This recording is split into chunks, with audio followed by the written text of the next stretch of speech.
You will hear a number of different recordings, and you will have to answer questions on what you hear.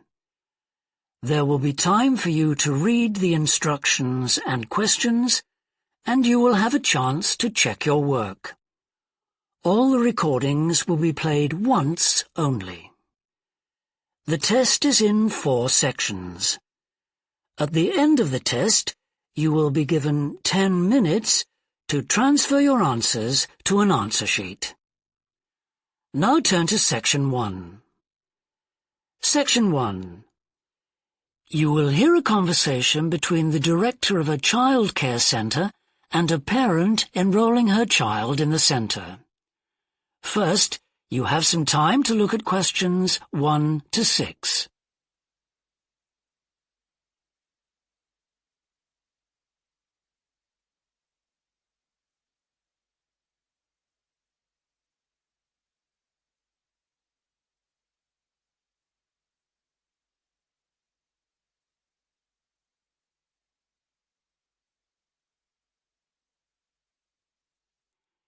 Now we shall begin.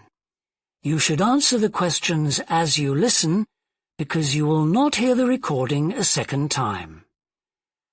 Listen carefully and answer questions 1 to 6. Good morning. Welcome to the Early Learning Childcare Centre. How may I help you? Hi, I spoke to you last week about enrolling my daughter for next year. Oh, yes. I'll just get some details from you. So, you're her mother? That's right. And can I have your name? It's Carol. Carol Smith. And your daughter's name? It's Kate. Now, we have several groups at the centre and we cater for children from 3 to 5 years old. How old is your daughter? She's 3 now, but she turns 4 next month. I'll put 4 down because that's how old she'll be when she starts. Fine. She's so excited about her birthday and coming to the centre. Oh, that's good to hear. And what's your address? It's 46 Wombat Road. That's W-O-M-B-A-T. Woodside 4032. And what's the phone number? Oh, it's 3345 9865. So, have you decided on the days you would like to bring your daughter here? I'd prefer Monday and Wednesday if possible. I'll check. Monday's fine, but I think the centre is already full for Wednesday. Yes. Sorry, it seems to be a very popular day. We can offer you a Thursday or a Friday as well. Oh dear. I suppose Thursday would be all right because she has swimming on Friday. OK, got that. Because a lot of parents work, we do offer flexible start and finish times. We're open from 7:30 in the morning until 6 o'clock at night. What time would you like your daughter to start? I need to get to work in the city by 9, so I'll drop her off at 8:30. You're pretty close to the city here, so that should give me plenty of time to get there. That's fine. Now, we also need to decide which group she'll be in. We have 2 different groups and they're divided up according to age. There's the green group, which is for 3 to 4-year-olds, and then there's the red group, which is for 4 to 5-year-olds. She's quite mature for her age and she can already write her name and read a little. Well, I'll put her in the red group and we can always change her to the green one if there are any problems. That sounds fine. OK, let's move on to meals. We can provide breakfast, lunch and dinner. As she's finishing pretty early, she won't need dinner. Will you give her breakfast before she comes? Yes, she'll only need lunch. Before you hear the rest of the conversation, you have some time to look at questions 7 to 10.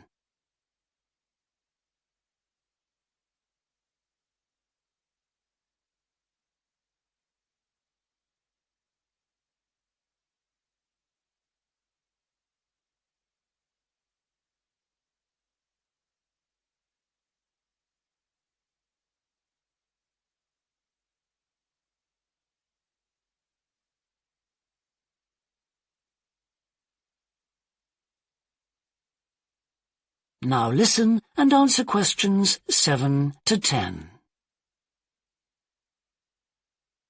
Now, Does she have any medical conditions we need to know about? Does she have asthma or any hearing problems, for example? No, but she does need to wear glasses. Oh, I'll make a note of that. Yeah, she's pretty good about wearing them. She can't see much without them. Right. Okay. Now, I also need emergency contact details. So what sort of information do you need? Just the name and number of a friend or family member we can contact in case we can't get hold of you at any time. OK. That'd better be my sister, Jenny Ball. Uh-huh. That's B-A-L-L. Her phone number is 33467523. Great. So she is the child's aunt? Yes, that's right. I'll make a note of that as well. Now, is there anything you'd like to ask?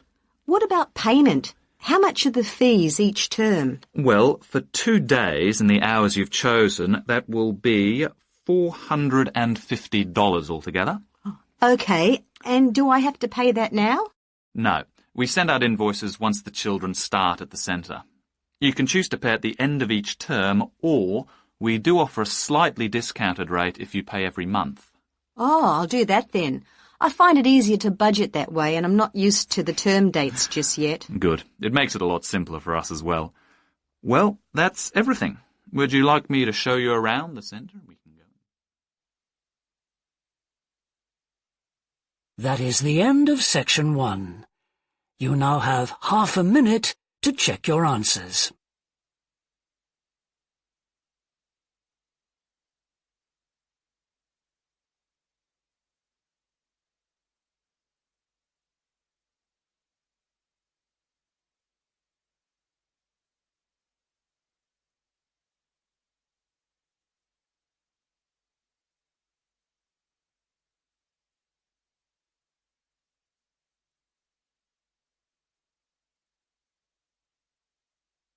Now turn to section 2.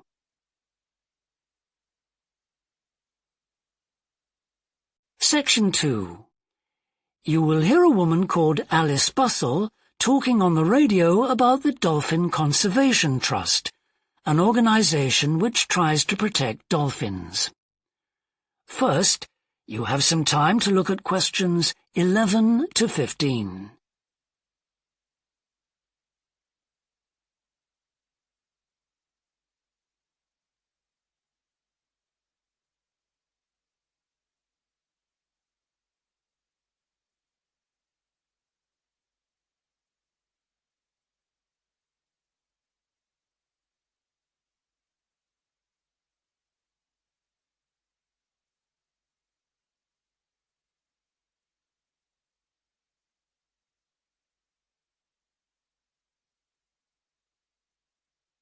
Now listen carefully and answer questions 11 to 15. Today we're pleased to have on the show Alice Bustle from the Dolphin Conservation Trust. Tell us about the trust, Alice. Well, obviously its purpose is to protect dolphins in seas all around the world. It tries to raise people's awareness of the problems these marine creatures are suffering because of pollution and other threats. It started 10 years ago, and it's one of the fastest-growing animal charities in the country, although it's still fairly small compared with the big players in animal protection. We're particularly proud of the work we do in education. Last year, we visited a huge number of schools in different parts of the country, going round to talk to children and young people aged from 5 to 18. In fact, about 35% of our members are children. Oh. The charity uses its money to support campaigns, for example, for changes in fishing policy and so forth. It hopes soon to be able to employ its first full-time biologist with dolphin expertise to monitor populations. Of course, many people give their services on a voluntary basis, and we now have volunteers working in observation, office work and other things. I should also tell you about the award we won from the Charity Commission last year for our work in education. Although it's not meant an enormous amount of money for us, it has made our activities even more widely publicised and understood. In the long term, it may not bring in extra members, but we're hoping it'll have this effect. Is it possible to see dolphins in UK waters?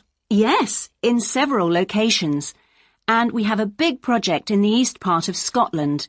This has long been a haven for dolphins because it has very little shipping. However, that may be about to change soon because oil companies want to increase exploration there. We're campaigning against this because although there'll be little pollution from oil, exploration creates a lot of underwater noise. It means the dolphins can't rest and socialise. This is how I became interested in dolphin conservation in the first place. I had never seen one, and I hadn't been particularly interested in them at school. Then I came across this story about a family of dolphins who had to leave their home in the Moray Firth because of the oil companies, and about a child who campaigned to save them. I couldn't put the book down. I was hooked.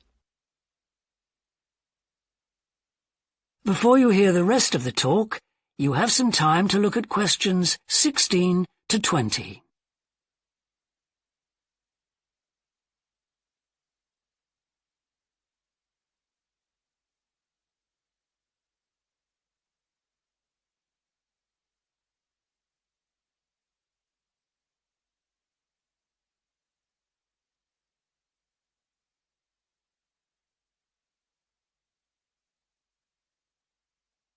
Now listen and answer questions 16 to 20. I'm sure our listeners will want to find out what they can do to help. You mentioned the Adopt a Dolphin scheme. Can you tell us about that? Of course. People can choose one of our dolphins to sponsor. They receive a picture of it and news updates. I'd like to tell you about 4 which are currently being adopted by our members. Moondancer, Echo, Kiwi and Samson. Unfortunately, Echo is being rather elusive this year and hasn't yet been sighted by our observers, but we remain optimistic that he'll be out there soon. All the others have been out in force. Samson and Moondancer are often photographed together, but it's Kiwi who's our real character, as she seems to love coming up close for the cameras, and we've captured her on film hundreds of times. They all have their own personalities. Moondancer is very elegant and curves out and into the water very smoothly, whereas Samson has a lot of energy. He's always leaping out of the water with great vigour. You'd probably expect him to be the youngest. He's not quite. That's Kiwi. But Samson's the latest of our dolphins to be chosen for the scheme. Kiwi makes a lot of noise, so we can often pick her out straight away. Echo and Moondancer are noisy too, but Moondancer's easy to find because she has a particularly large fin on her back, which makes her easy to identify. So, yes, they're all very different. Well, they sound a fascinating group. And how would you go about... That is the end of section 2. You now have half a minute to check your answers.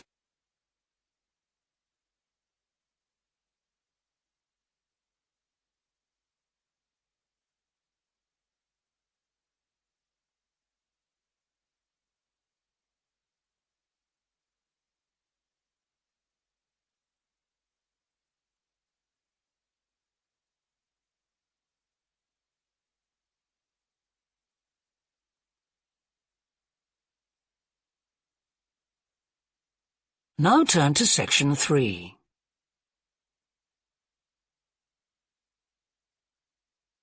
Section 3. You will hear a student called Rob, who is in the first year of a theatre studies course, talking to another student called Mia, who's in the 4th year of the same course. First, you have some time to look at questions 21 to 25.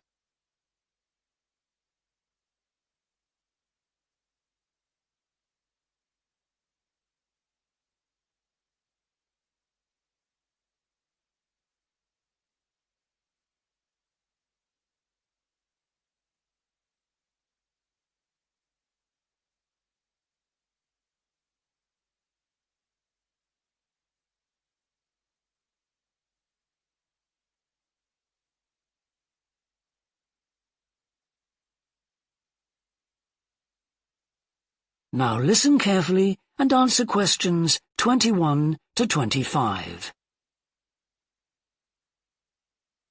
Hi, Rob. How's the course going? Oh, hi, Mia. Yeah, great. I can't believe the first term's nearly over. I saw your group's performance last night at the Student Theatre. It was good. Really? Yeah, but now we have to write a report on the whole thing, an in-depth analysis. I don't know where to start. Like, I have to write about the role I played, the Doctor, how I developed the character. Well, what was your starting point? My grandfather was a doctor before he retired, and I just based it on him. Okay, but how? Did you talk to him about it? He must have all sorts of stories, but he never says much about his work, even now. He has a sort of authority, though. So, how did you manage to capture that? I'd visualize what he must have been like in the past when he was sitting in his consulting room listening to his patients. Okay, so that's what you explain in your report. Right. Then there's the issue of atmosphere. So in the first scene we needed to know how boring life was in the Doctor's village in the 1950s. So when the curtain went up on the first scene in the waiting room, there was that long silence before anyone spoke. And then people kept saying the same thing over and over, like, cold, isn't it? Yes, and everyone wore grey and brown and just sat in a row. Yes, all those details of the production. And I have to analyse how I functioned in the group, what I found out about myself. I know I was so frustrated at times when we couldn't agree. Yes. So did one person emerge as the leader? Sophia did. That was okay. She helped us work out exactly what to do for the production, and that made me feel better, I suppose. When you understood what needed doing? Yes. And Sophia did some research, too. That was useful in developing our approach. Like what?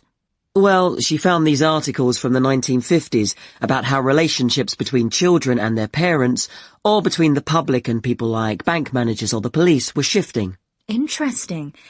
And did you have any practical problems to overcome? Well, in the final rehearsal, everything was going fine until the last scene. That's where the Doctor's first patient appears on stage on his own. The one in the wheelchair? Yes, and he had this really long speech with the stage all dark except for one spotlight. And then that stuck somehow, so it was shining on the wrong side of the stage. But anyway, we got that fixed, thank goodness. Yes, it was fine on the night. Before you hear the rest of the discussion, you have some time to look at questions 26 to 30.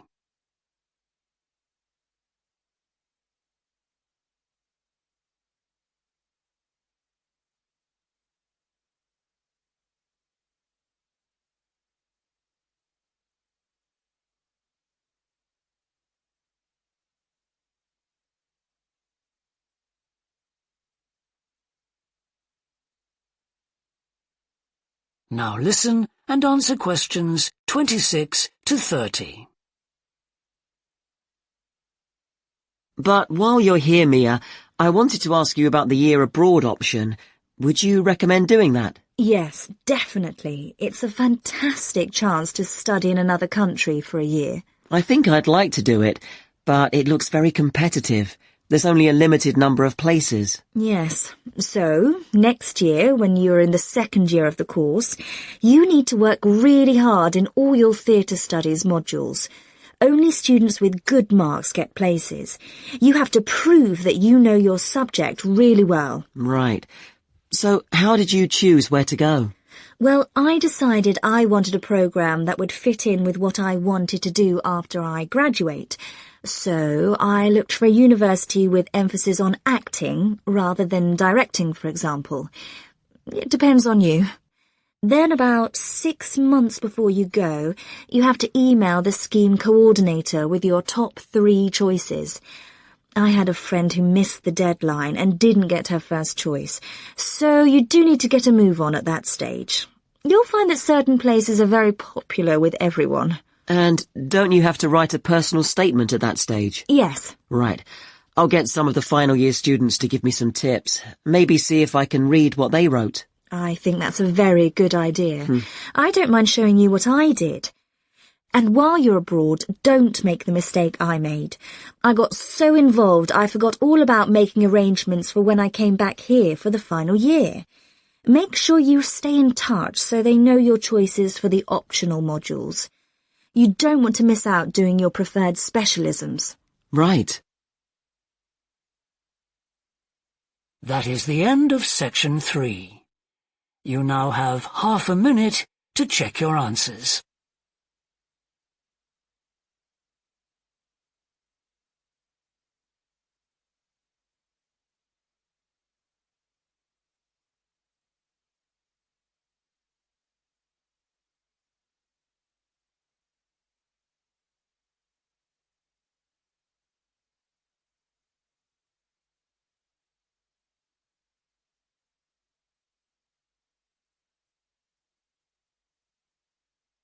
Now turn to section 4.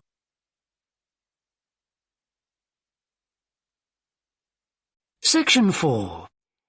You will hear part of a lecture about leadership introducing a theory called self-regulatory focus theory. First, you have some time to look at questions 31 to 40.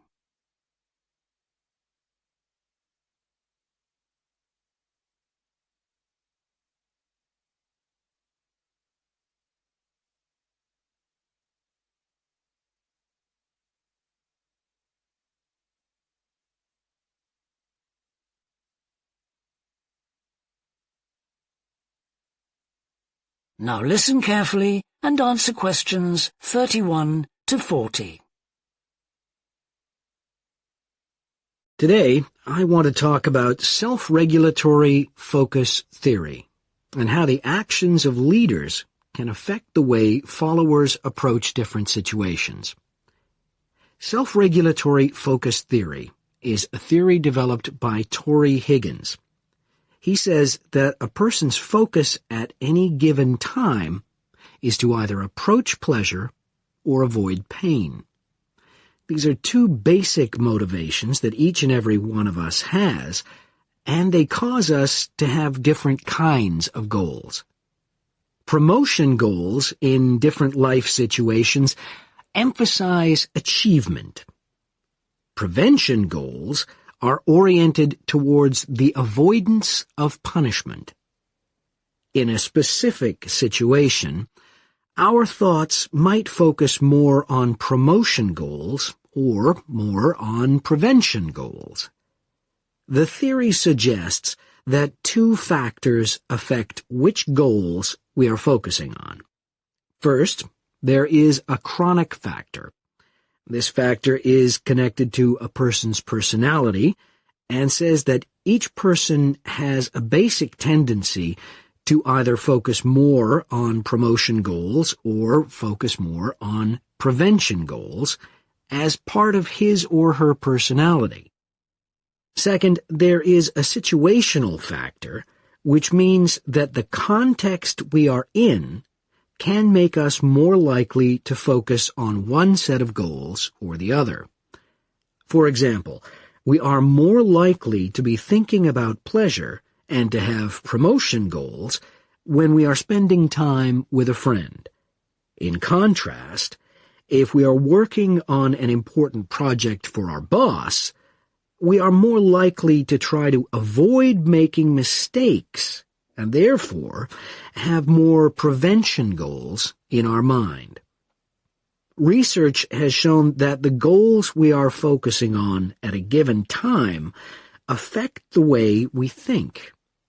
For example, when focusing on promotion goals, people consider their ideal self, their aspirations and gains. They don't think about what they can lose, so they think in a happier mode. They feel more inspired to change. When people are focusing on prevention goals, they think about their ought self. What are they supposed to be? What are people expecting from them? They consider their obligations to others. As a result, they experience more anxiety and try to avoid situations where they could lose.